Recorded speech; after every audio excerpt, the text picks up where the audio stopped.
This young man is our guest speaker today. A gentleman was my previous company, was a superstar then. He came over, left that company as we both did, came to ACN, went back to work, rolled the sleeves up. See, to get to the top of one company is a good thing, but do it twice. Very few people can do that. Very few people can do that. He's a family man. I just talked to his beautiful wife a little while ago. I was at his wedding at the wine country down in Temecula. This place was amazing. Also have two beautiful children, adopted two other children. What can I say? When you raise your own two kids and then adopt two in the family because they needed a good mom and dad, that says a lot about who he is. He builds the business for his family. He's a family man. He's also a regional vice president platinum. He's always a COC member for, I was 10 years in a row. He had to be at least 8 or 9 or maybe even 10 years or more than I have. But I just want to appreciate him so much. He hails in San Diego, California. Matter of fact, when I first met him, he was living in a penthouse, driving a Ferrari, Lamborghini. You get the idea. Very successful in our last company, just took off like a rocket ship over here. So I want him to partake some knowledge to help bless you and understand the longevity on the road to RVP, the one and only Nekoda Bragg.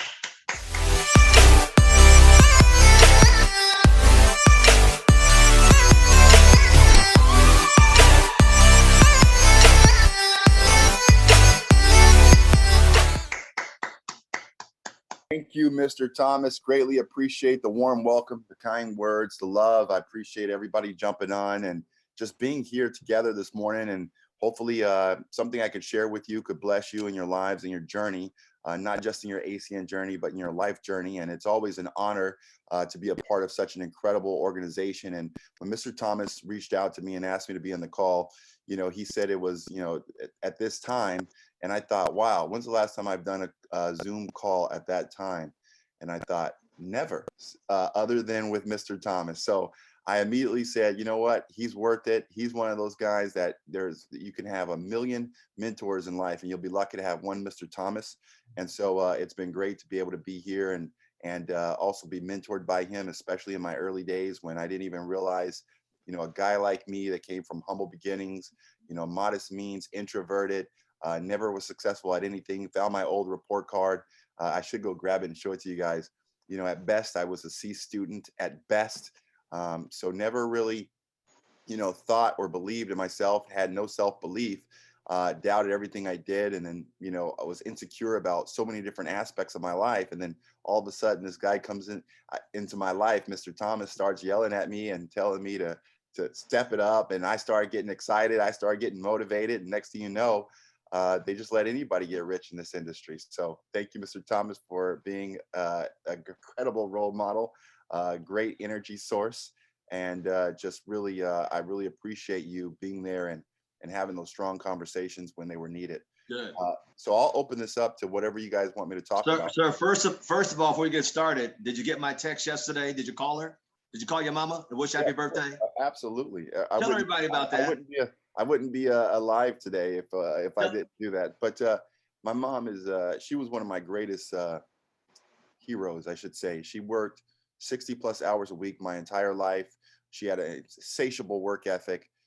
She was very frugal. She lived on so much less to give us more. And, she lost a daughter at a young age, which was my sister, due to lack of resources. And at an early age, I told myself, I'm never going to let that happen to my kids, period, end of story. I'm never going to live that way. I'm going to always make sure that there's more than enough.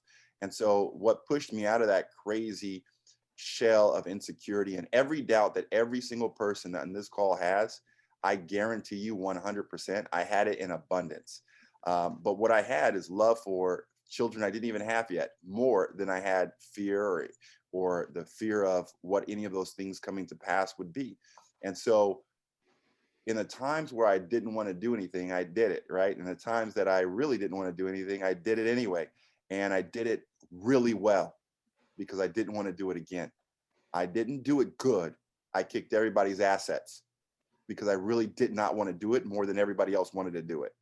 And so because of that, you grow these certain mental muscles and you have muscle memory, and then you could do it on, on command, or you just without even thinking about it, unconsciously. And so my mom has always been one of my heroes, because she's went through a lot. She's what, 86 now, 87. I remember she used to tell me stories about, she would have her full military outfit on, and being a mostly African American woman, mixed but mostly African American, had to walk in the street, back in the 40s with her military, in full military attire. So she's gone through a lot of crap that was just unnecessary crap, and she struggled to give us a really good life and put us in a Christian school at an early age and give us a good foundation. Couldn't afford the school. My father had to work hard after he got off of work doing construction to build the walls around the school to keep us in the school, because they couldn't afford the tuition. But it's the only school in San Diego at the time that had a course for people who stuttered at the level that they had. I couldn't speak at all in elementary. I don't know why, but there was something wrong with my grammar, my vernacular, and so many different areas. And they helped me unwind that. And now you would never know that I couldn't speak well in elementary, hearing me talk now. But now you might pick it up, because now I said it. It's going to be consciously on my mind. You might hear me stutter a couple of times. But other than that, you would have never known that was something that I had to live through, at an early age. And it showed me that if I can come from there, and have normal conversations with normal people, and then one day be a speaker to tens of thousands of people on international stages, anything's possible. They can, anything can happen, in the grace of God, in my opinion. And I believe if you have that seed, that faith of a mustard seed, you can move a mountain. I think my mom taught me so much growing up, that through tough love, that it resonated. She didn't cry when I cried. She wasn't one of those moms. I remember getting in an accident, breaking some bones, and had blood coming out, and came in there. First thing she said, "Boy, you're getting that blood all over my carpet." And so I realized that early on in life, like, okay, things are tough. You know what I mean? And I didn't have that parent that would just say, "Hey, baby, what's the matter?" And so I was able to grow a little bit of a rhino skin, I should say, growing up. Then I had to shed that rhino skin when I got married, of course, and had kids and all that stuff, but still very disciplined nonetheless. And if it wasn't for that discipline, there's no chance that my family would be experiencing what they're experiencing now, without a doubt. And in fact, the first check that I ever wrote to anyone in my life, because I never owned a checkbook before this industry, was to my mom. And where it says "for" at the very bottom in the left corner, I put "tough love." She said, "What's this for?" I said, "It's on the check." And she read it. She said, "Tough love." She said, "Will this thing cash?" I said, "Better cash." And so she took it to the bank and went and bought her first luxury vehicle she ever owned her entire life. I brought that up because I texted you yesterday. Hey, I know it was your mom's birthday yesterday. That's why I text you. Don't forget it's your mom's birthday. I also text Miss Monica, your beautiful wife, say, don't remember to remind Nekoda Bragg it's his mom's birthday, because I know how forgetful he gets sometime. And I love you dearly, but I just wanted to be there. I was there for your beautiful wedding in the wine country. Your mom has just been an instrumental, and she's a tough lady. Because I remember, if you don't pay your dues at the door, you wasn't getting in the meeting. She's still a tough lady. Will you tell everybody about when you got started, how you got the TV set? Tell everybody that story. So when I joined network marketing, see, the thing is, just because I saw a meeting didn't mean anything, right? Like most people have so much faith and power in a presentation. A presentation is really 1% of the equation. People think if they get a lot of people in the presentation, some magical dust's gonna fall upon their eyeballs or their ears, and next thing you know, they're gonna be, your next superstar. That is such a myth in network marketing. And what really takes in network marketing is someone to take someone from the presentation and then do the necessary things or conversation to follow that presentation, enroll them into the system, lock arms, hold their hand, walk them through the process. And that's what happened to me. And when I first got exposed to this industry, I wasn't one of those people that had any confidence at all. In fact, I had less confidence than a mouse. And so because I had that low level confidence and self-esteem and self-belief, I remember looking at a presentation, knowing in my mind, like, this is sick. This is amazing. I love this. This is crazy. You get paid when people pay bills. What kind of, is this legal? Like, I didn't understand it because I was 21, and I was just like, if this is for real, this could be big. And I had all these thoughts, and I started dreaming outside of my station.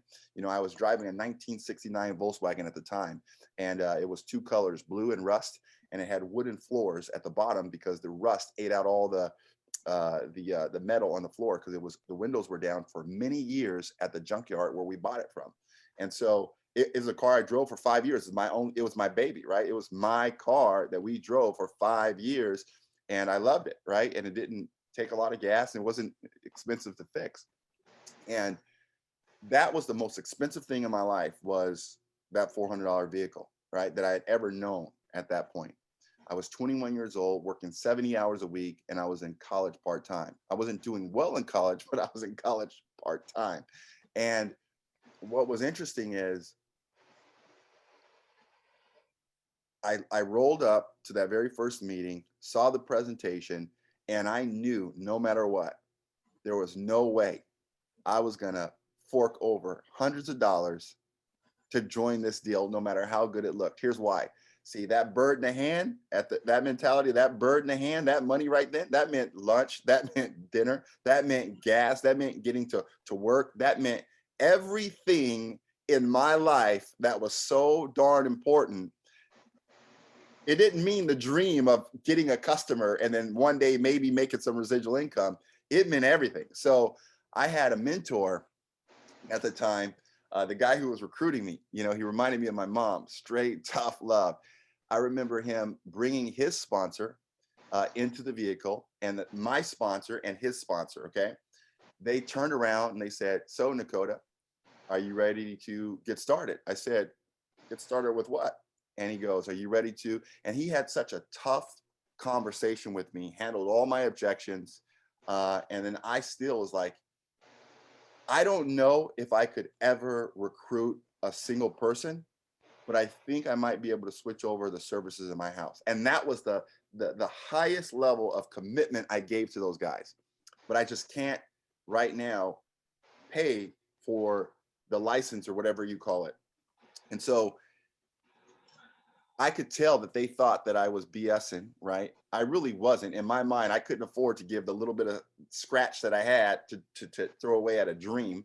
And they said, my sponsor turned around, looked me dead in the eye, and he said, he had this weird laugh. He went like this. And then he looked at my sponsor, and then my sponsor goes, "Dude, I think you would be an idiot. You'd be straight stupid if you didn't do this." And he just stopped talking. And I looked at him thinking, like, you guys trapped me in the car and called me names. I was like, what kind of crap is this? You know what I mean? And I was just like, I can't believe how mean these cats are. I don't even know these fools that well. Why are they so mean? And so I started thinking on my, like, you need to drop me back off at the house. And on the way, they rolled up to Jack in the Box. Some of you guys may know what that is if you guys live in San Diego, but Jack in the Box is like a fast food joint. I really never ate there often. And what really impressed me was there's 3 people in the car, and the driver, my sponsor, he rolls up to the this had never happened to me in my life, right? He rolls up to the drive-through window and he goes, "I'll take," and he just started naming like 5, 6, maybe not even that many. It was probably like 3, 4 burgers and a fry and an onion ring and a soda. And I thought, wow, he just bought us all food. That was pretty nice of him. He goes, he turns around, he looks at his sponsor, right? So this is my sponsor ordering. He looks at his sponsor. He goes, "What would you like?" And I'm thinking, damn, he must work out all day long. And so his sponsor, he named a couple of things, and then he turned around and asked me, "What do you like here?" I said, "I don't know, like, I forgot what it was called, either double cheeseburger or with extra secret sauce and something else." I haven't had Jack in the Box, so I forget what it was in probably 15, 17 years, but it was something like that, right? And so I said either or, and he ordered both of those. He said, "Do you like fries or onion rings?" I said either or. He ordered both of those. He ordered more food than 6 people could eat. In that one experience, changed my life forever. Because on the way, him dropping me off, I started thinking, I have never been around that in my life. My dad was the guy that would, great man, great, solid Christian man, died with tons of friends, not a dime in his account, bank account negative, but millionaire in friends and relationships, right? And my father was the kind of guy that would always boil water because we couldn't afford to buy the 25-cent water at the corner store. And so he would boil water, pour it in these jugs that they cool down, and then get pissed off if we're letting our friends in the house to drink our good water. I don't know if you guys have ever experienced that level of disparity, right? But it was insane to me that there was even a thing called good water. And I really said it like it was real to other people. And so what's crazy is when this dude bought all that dang food, what happened in my brain had never happened before. A switch flip thinking like, that is a superhero. That is a superpower. To have the ability to go someplace and just live an abundant, zero disparity life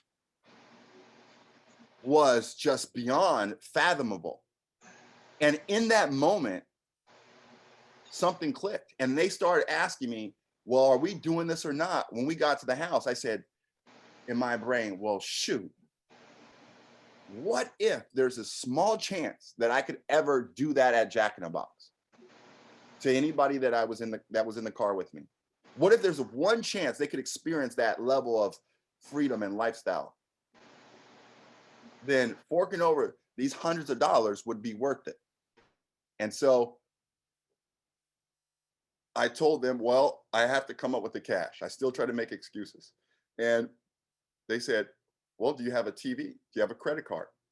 They literally called my credit card company. I said, it's not open. We called right there on the spot anyway, raised my credit limit, overdrafted that on the way home out of the ATM account. Then they said, you're still X amount of dollars short. Do you have a TV? I said, yes, I do. Somehow I agreed for them to take the TV with me to a pawn shop to pawn it. Now, granted, it was a TV I bought with my mother that Christmas before, which was about 3 weeks before. So that was January 14th. So that was about 3 weeks prior, we bought this TV together. And we still had the ring on the floor from the old TV that went out.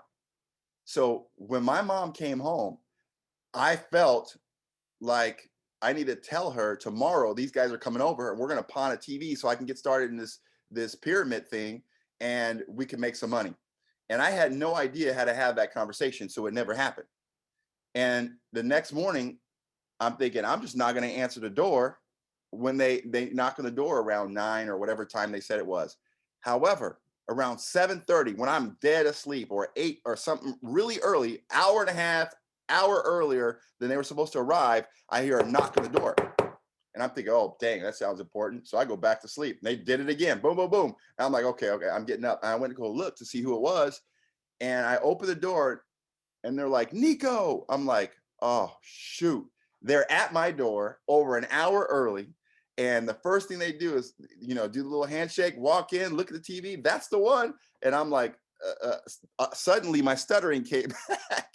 And next thing you know, we're grabbing this TV, going down the stairs of my little apartment, and with my mom, it's an apartment that we shared. We're going down the stairs with this TV, and I'm thinking the whole time, no, don't do it. Why are you doing this, stupid? Your mom will murder you. This is theft in most states. And so next thing you know, I'm going down, I'm having all this weird negative self-talk, and we're getting in the car, and I didn't even want to load it in the car. I was like, I can't do it. And so the other guy comes around and says, don't worry, I got it. And so he started pushing it in the car, shut the truck up to his 4Runner at the time, TV in there. I'm thinking, damn, this is all kinds of bad. They say, you got to come with us. And so I hopped in the car, we went, pawned it. It still wasn't enough. I had a little gold chain on. We pawned that while we were there. This is the conversation these guys had with me. It wasn't asking me a darn thing. They were telling me everything we needed to do. And because I was so weak and so weak-minded, I did it. And because I did it, and because they had that tough conversation, and because they did what most people wouldn't do, I was able to live a life most people can't even dream of. So if you're not tough enough with the people you're introducing to the business that are looking, dying, praying for leadership. See, leadership is not edification. No matter how much Mr. Provenzano edifies me, Mr. Al Thomas edifies me, or my team edifies me, that means absolutely zero. In fact, it means -20 if I don't perform and have strong conversations with people when it's necessary, despite whatever labels this world put on me as a child in elementary school. That crap doesn't matter. What matters is right here, right now, when someone was brave enough, strong enough to get on a Zoom for 20, 30, 40 minutes, and then you having the God-given responsibility to take them from that Zoom and into the business. If not, you're not worthy of all the dreams that you had in your head. And so they helped me understand that at a time when it was impossible to understand that. And most people want to be edified. Most people want to be recognized. Most people want to have all those great feelings. Instead, we need to have the reverse of that. Keep the recognition, send me the paycheck. Now, if we have that mindset and we understand what that paycheck can do, we know how to get that paycheck. It's getting massive invites to a Zoom, massive invites into the next step, and having short conversations and just duplicating that and running with people. I just recruited someone about 9 days ago. I just recruited her. She works at she runs the country club for one of the, biggest golf courses here in Southern California. And I recruited her because I think she saw, like, I don't know, I think she said like some shoes that I was wearing, and she made a comment to one of my guys when we were there doing a strategy session for leadership training. And she said, we're closed. Are you guys drinking our liquor? Because it was at the bar area. I was like, ma'am, I would never, ever steal 1 ounce of your liquor. I hope you don't mind us sitting here doing this leadership training. And so next thing you know, I invited her to a Zoom. She flaked on me for 7 days, 6 invites. I followed up, because what people don't know is I was followed up with 8 times. It was my 8th time to be exposed. I didn't go to 8 exposures, but it was my 8th time they called me to come to the live meeting for me to say, okay, great, let's, what's the next step, and then finding out they wanted the money, and then I was like more reserved, and then that whole story I shared with you. So yeah, that's the story of the TV. It's very embarrassing. I haven't told that in a long time, but it is what it is. I know people hadn't heard that, but I want to reiterate something here that people need to understand. They're letting people off the hook so doggone fast. One of the things I've always taught, and I love it how you brought that up, have people raise their credit limit. Man, right on the spot, they did it to you. And I love what you said. They didn't take no for an answer. So many people are so weak today. They take the first no for the answer. You said something there, so you must be tough. And when I talk about it, man, I look like I'm the devil, but it's like people are just so weak. They got no backbone and posture. And I thank you for saying that. And you had to have strong convictions. And that's what's very important. And another thing you said before I ask the next question, you said you follow up on her for 7 times. 7 times, no show. And the 8th time, bingo, there she was. So folks, there's a nugget right there of wisdom. Understand what you just said. He kept going. And the 8th time, now she's on board. The question I want to ask you, and I love the movie theater story, because I know we first got started with the movie theater, the car with the hole in it. She hit ETL in 4 hours, and she has 2 She hit ETL in 4 hours. And she has 2 ETLs in her team in like 3 days. So she's doing okay. Wow, she's ETL in 4 hours. How many of you guys? Before I ask Mr. Nekoda Bragg the next question, how many of you folks would have been that adamant to get him started and pushing, have a little bit of backbone and posture? Or how many of you have been so weak? Okay, no problem, next person. But by the admiration and pushing him, look what came out, and look at the superstar that he is. Look at the organization he's built. And you could have missed him, Nekoda Bragg, because some of you out there will just let people push you the wrong way. I just want to say thank you for that. The next question I have, what are some of the struggles that you endured from RD to regional vice president? Let's just be honest. Everything that I'm still enduring now, like whenever I had to have that tough conversation with her and she started crying, talking about she didn't have any extra income to get started because she was working uh, diligently to put a roof over her head because of an issue that happened with her husband. And I said, you know, it's not that you can't afford to get started in ACN, you just can't afford it. You can't afford not to. And so I just walked her through that process. Go to acn.com right now, and we're going to get this thing started. And if I don't walk you through this process, I don't think based on this conversation, you're going to have the strength to walk yourself through it. And I had that real conversation with her. And every time, every single time I've had that conversation since day one, I've been just as nervous, just as timid as I was from the very first conversation. It's just as painful. For me, it never left. And I wish I could sit here and tell you guys something different and say, you know, the more you do it, the easier it becomes. I still feel that same negative self-talk. I still feel that same discomfort that I felt from day one. Even as a platinum RVP and the company paid out millions of dollars, it still didn't matter. It just like, I still feel that same feeling that I had um, uh, when I was brand new. So, you know, that was the biggest struggle, thinking that that was going to go away, thinking that the discomfort was going to go away. However, what I do is, I don't know about you guys, you know, one of the things that really struggled with was hitting a certain income level and keeping it there, right? I've been very fortunate to, since I was 21, I think my smallest year was about $250,000 in this industry of network marketing. But my first 45 days, I didn't make one dime. And I tried, I gave everything I had.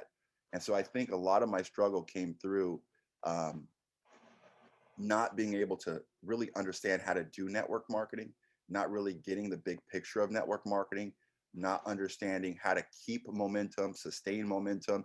And I've had a lot of crap happen. You know, I've had, you know, people come and go. I've had, you know, people quit, people that said they were going to do it, didn't. And my goal was to just focus on the key principles that are true no matter what. And once I understood that, you know, I've been able to sustain a good lifestyle and good income and be a top 10 earner in both companies for over 21 years. And I've only been in the industry for 21 years. So it's kind of cool to know that those principles will work. They will transcend through any and everything. And everything I experienced that held me back from day one sometimes would creep in my brain and start giving my brain these excuses to not do something, or it started giving my brain this conversation of like, well, of course they're not ready yet, she's crying, you know, and her husband is hurt, and she, no, she made 3 times what it cost, no, I'm sorry, 6 times what it cost her or more to get started. Already she's produced that between her and her husband's position. Had I let her stay where she was at, she would have just had that $200. So what's interesting is, if you're gonna if you're gonna encourage someone to take that next step, if you're gonna walk them through that process, have the strength to walk them through every step of the process. Don't just think that a leader is going to be emerged because they got them started in the business. That's a huge misconception. They showed up to Saturday training. Now they're going to do this right. You can put a baby in a room full of Gerber bottles and jar openers and diapers and water. That baby, if it's a brand new baby, is going to die within days because it doesn't have the ability and capability to sustain itself. And so every brand new recruit is exactly the same way. They don't have the capability to sustain themselves. I don't care what they did before this industry. It's a different game. You can't bring that intelligence from that industry over here and think it's going to work. It's two different things. And so most people that, you know, I'm fortunate enough to work with are pretty sharp people, you know, doctors, engineers, lawyers, you know, CEOs, business owners, high level executives. So I recruit people that I feel are smarter than me. I recruit people I feel that were at a far greater station than I was prior to getting involved in the business, because I don't want to have a shitty team. I want to have a team of people that do well. And in order to have a team of people that do well, you got to recruit people that already do well. They don't need to be convinced that they deserve more. They're already getting that.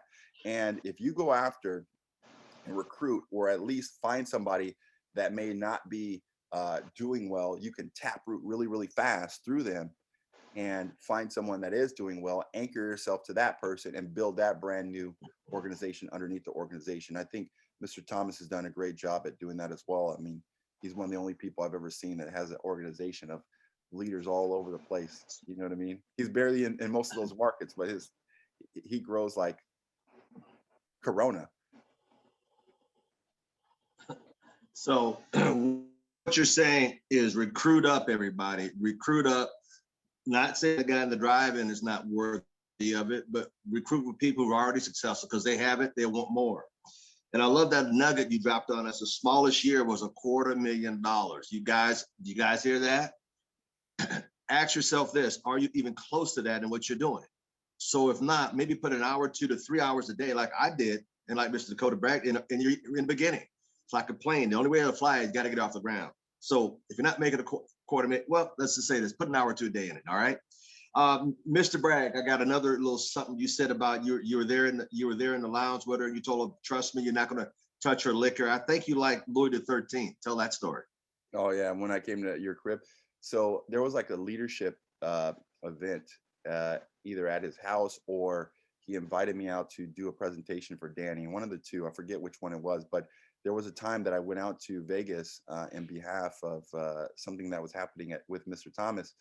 And he invited a bunch of us over to his personal residence, and he grabbed a bottle of Louis the 13th and put all these wine glasses on the counter and poured the Louis in it, and spilt more Louis on the counter than he did in the not wine glasses, but in the shot glasses.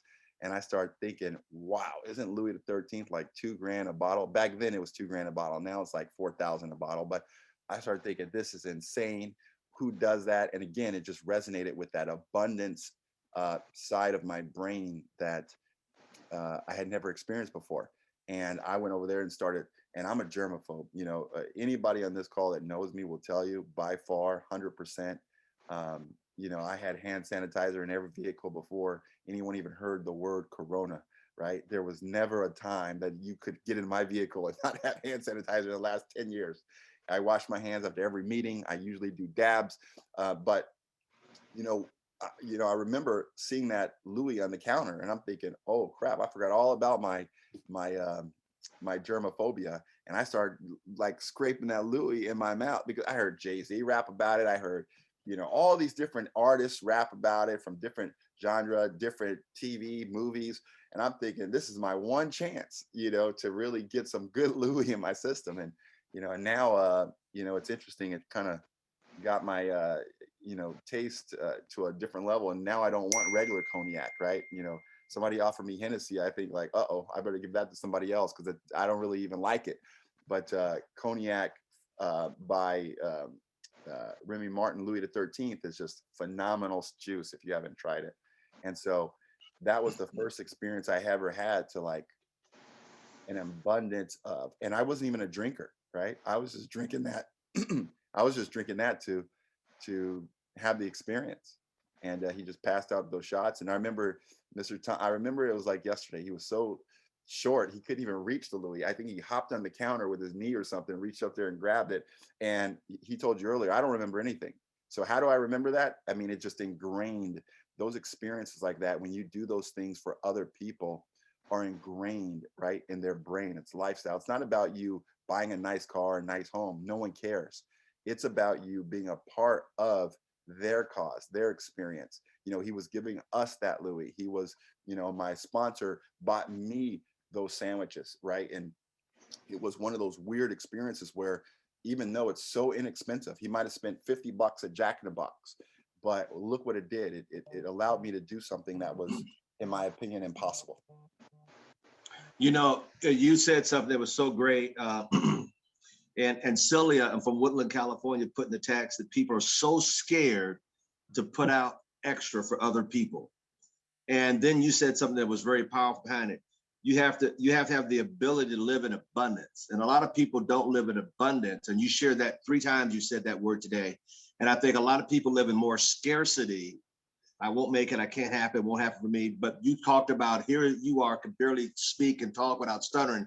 And then you elevated yourself into a lifestyle of abundance, from the sandwiches going through the drive-in, because that's, you saw abundance, not just one, but abundance, and also other things that happen where you saw it in abundance. And I think that's a key word for the day. Folks, start living in abundance. And then he also said something about being strong with your convictions. How strong are you with your conviction? Would you go to work 2 or 3 extra hours to make what he did on the smallest year? The smallest year. He didn't say he said that I wrote it smallest year. So if he can do that from coming from his shyness, coming from a humble beginning, to the times he pulled the Lamborghini and a Ferrari into Vegas to come to my house on a flatbed because he didn't want to put that many miles on it, pulling by his Escalade. I mean, that ain't abundance, folks. From scarcity to abundance lifestyle. And not only that, but the people that he brought along the way. So, sir, give us a few words of closing. If you're a brand new IDO on the call today, what would you suggest they do beside getting registered for the international that's coming up in exactly 15 days? What else would you suggest they do? Yeah, I'm really excited about the international actually, but I'm excited about the one that's going to be virtual. I'm excited about the one where we can attend live. And like I said, I'm a germaphobe, so the last thing I want to do is catch any virus or anything. So I definitely put all that to the side, though, in regards to making out to this event. I would not only get registered, but the biggest tip I think I can give anyone is a lot of times we go to these Saturday trainings or internationals to learn how to do ACN. It's not really how to do ACN, it's how to do the how-tos, because everybody knows that we're supposed to get customers, we're supposed to get reps. Everybody knows that, right? It's like, I don't need to tell you that. I don't need to tell you to increase your work ethic. You already know if you should increase your work ethic. I don't need to tell you to invite. You already know if you should invite. Now, what I believe that how to do the how-tos are a little different. There are things like, what's your minimal standard? There are things like, what are you attaching to not doing the work? See, so what I attach to not doing the work I don't want to do every day, the amount of calls I don't want to do every day, the amount of invites, the walking through. Some people actually don't mind doing it, but because my first nature is being an introvert, the idea of reaching out to people is not the most ideal thing for my personality, right? It's not the most congruent thing. And so, in fact, it's that last thing that I actually want to do. And what I attach to not doing the things I need to do is the pain that I struggled when the person would come over to collect rent. And my dad, grown man, tough as nails, good heart, good character, just best person I knew, but would say, hey, hide, get on the ground, hide behind the couch, don't make a noise. And I'm a kid, I want to play, I don't want to hide. I'm like, hey, who is it? And he's getting pissed off because he's telling me to hide because he didn't want to pay Mr. Flores, our landlord. And so I'm thinking, that pain of having to turn on the energy because they cut off the energy, the pain of having bill collectors stress my parents out to where they were cursing at each other, the pain of them saying no, we can't afford it, the pain of thinking like we have good water when it was boiled, the pain of losing a sister because they didn't have enough money to extend extra medical treatment other than the over-counter prescription crap, the pain of being looked at as inferior for whatever reason, the pain of saying, no, I can't do a thing, the pain of all these things I attach to not doing the thing. Kind of like people that get in really good shape, they figure out a way to attach the pain that they experienced when they weren't in shape and the misery into working out every day. Or they get divorced and then they have this pain that's in their heart and soul and they go and get in the best shape they've ever been in their life. See, I attach that pain to the not doing the thing, and I attach it so vividly in my brain. It's a magic weapon. It's a secret weapon, actually. And this is one of the first times I've actually talked about it. And the other thing is just having a minimal standard. What's your minimal standard? If you have a minimal standard, like my minimal standard is now I'll never, I like, there's no chance that it's well above 250,000 a year, well above that. If I'm not making that, there's no chance. Like my minimal standard, meaning my family will eat, we will live a certain lifestyle, we will have certain income, and there is no chance if I have to work 12-hour days, if I've got to work 16-hour days, that's my minimal standard. The problem is people will stand for nothing, and they'll fall for anything. They'll fall for the greatest stupid show that comes on TV. They'll fall for the greatest news announcement to capture their attention. Now they're reading the research and all this crap, which none of it really gives a damn about your future. None of it will ever help you win. It will only hurt you. You'll only lose friends talking about it to the certain people. You can't win 100% of the time listening to negative information. And most people will broker negative information. Did you hear about this new strain here? Did you hear about, this IBO that quit? They'll broker, and they don't even realize it, but they're brokering their own demise. This is not a principle that was made because of ACN. This is a biblical principle, right? So you can't go further than 5,000 years worth of principles to really win at that level. So you just take stuff that comes from Proverbs naturally, and you'll be able to go out there and do something extraordinary. I tend to only have conversations with people that have only positive conversations. And so my life became positive. My income became positive. My associations became positive. And I think God can see and feel that I'm leaning towards a minimal standard, no matter what. And everything that I want to do is more of a positive thing than a negative thing by far, no matter what it is, even if it's a positive experience I'm giving to someone.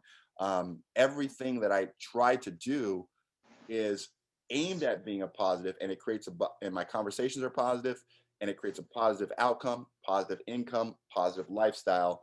And it can't be denied, because it would have fallen apart, 2 years in, 10 years in, 15 years in, 20 years in, 21 years in. It would have crumbled if that principle wasn't real, right? And that's the number one thing that we focus on here in our home. Even our kids, we tell them there's no bad news. There's only good news and great news. And good news is what most people will call bad news.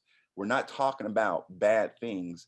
We're going to talk about how we can get better. It's not about what you did wrong, son. It's about how you could have done that better, right? It's not about what you think is the problem as to excuse as to why this happened. And most people that think negative, they think in terms of excuses. They go hand in hand, right? Like, here's why I'm not regional director yet. And they tell this story as if it's real. Let's just call it what it is. It's a lie. But I remember before I had one rep or one customer, I would tell my sponsor, and everyone that was around me, before I had one rep or one customer in the system, I will be a millionaire doing this. And I told that to dozens of people, and it was a lie. But also, I'm going to see where this goes. I'm not an RVP yet because of blank. All of it is a lie. It's which lie are you going to believe? And so when we realize that we're going to tell ourselves a story, and we're going to live up to that story, and the words out of your mouth are your gospel, your thoughts in your head are your gospel, we can choose what goes in our brain. We can choose how we feel. We can choose. It's not up to anyone else. It's up to us. What did Dr. Seuss say? You got brains in your head and feet in your shoes. You're the only one that will go wherever you choose. And so I'll tell you, from little Dr. Seuss, this is stuff, these principles have been here for years. We just got to believe that it's our gospel. We got to believe, Proverbs. We've got to believe the personal growth stuff over the lie of poverty, over the good water lies, over the, we have to hold this jug of water because now my dad's gonna have to burn more gas to boil more water. That, to me, that's insane thinking. My mom would drive clear across San Diego to go get gasoline in her car because it was cheaper. And I would say, Mom, I think you're losing more money by driving from here to Fedco, which was a place around back in the day, to get gas. To come back, like, it doesn't make sense to me. And so that disparity thinking will consume you like a toe fungus. It will just rot you out from the inside until it's so far gone that you can't escape the demise of it. And it's all in that genre of negative thinking, negative conversations, negative self-talk. you're the greatest thing God has ever made with your name on it.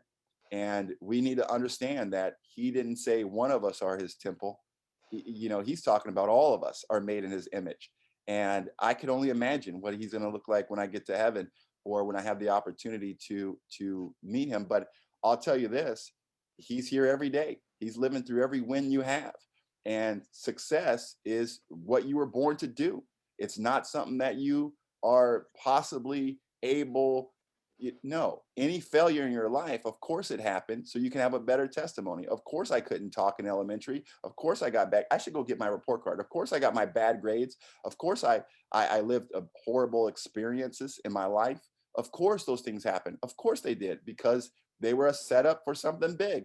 They were set up for a testimony, and you can't have a testimony until you've been tested. So of course those things happen to be able to help other people win. So it's how you sing that story. And if you get anything out of this call, we all know we can have crap happen. We all know that we could have bad things happen and good things happen, but it's our choice. The same thing with last point I'll make is, you know, if I do have time to share one more thing, Mr. Thomas? Sure. So I don't know if you guys heard of Rich Dad Poor Dad, Robert Kiyosaki, right? You know, and I don't know if you guys know about how he had a rich dad, poor dad. And his poor dad, if he would have listened to him, he would have been poor like his father and his father's father. And then his rich dad, a lot of people don't know this, but his actually have his name written down here. If I had more time, I'd look it up. But his rich dad is a real person. And his rich dad actually went belly up. He went bankrupt, lost it all. And nobody knows that. Tony Robbins became his coach, his personal coach. And Tony Robbins said that his greatest gift to Robert Kiyosaki's rich dad was his greatest failure. He just stopped believing. See, he had issue with somebody in his family had cancer. He became negative and spiraled. You know, his wife ended up leaving him. He started having loss after loss after loss after loss after loss. And then Tony Robbins only showed him, hey, look, this is what you accomplished. This is the lives you changed in this world just because you made an influence on one person. You recruited one person, which was Robert Kiyosaki. That one person you poured into, and that one person you gave so much to, impacted millions of people around the world. You were one. God has put you here for a purpose. So he just literally lost his belief, even though he was a decamillionaire, lost his belief that he could continue to do it, hired Tony Robbins to tell him who he really was, and then he became far wealthier than he ever was. But that same guy, right? That same, and I have this guy's name. You look it up. He has a powerful story, and it's way deeper and way more intricate than what I just said and shared with you now. But the only reason I share that with you is because sometimes we'll have little wins in our business, and then we will think, oh, well, okay, I just got to look for the right. No, the right person is all around you every day. You can go anywhere. And if you're thinking a positive, abundant vibe, those vibrations will attract other positive and abundant vibrations into your life, and you will crush it. You will crush it. You will kill the game. And that's just the truth of it. And anything else is a lie put here by the enemy. And so if you guys can believe deeply that you deserve more, and you are the person in your family with your last name to go do it, don't let anything stop you. Don't let your mom, my reason why, be my reason why not, hating on me the whole time until she saw my check in my 6th month. See, all those reasons why not could have taken me out of the business. But having a strong mentor to tell you what you need to hear, not what you want to hear, and going out there pursuing your everyday activity and attaching not pursuing it to all the misery. The idea of not pursuing something is attached to misery in my mind. And so if you can do those things and have a minimal standard of what you're willing to do every day, this is the minimal of what I'm able to do. This is the minimal of what I will do. I will have a minimum of 5 calls today. I'll have a minimum of 2 hours today. You're going to keep that financial COVID far away from you, that financial stress, that financial pain far away from you, because it just can't live and operate in the same space. So if that's the tip that I can give you and share with you today, and you can take that out of this call and you guys can go out there and kick some absolute butt, why not? You deserve it. I mean, I think that you could have not been in this call and not heard this message. I could have not been at that meeting and I could have not heard that message, but it takes so much more than just what we think we need to do in the business. And all that work, that's so much more, is so much easier than we ever thought. It's just having the battle up here. And when we can win this battle up here, it's game over.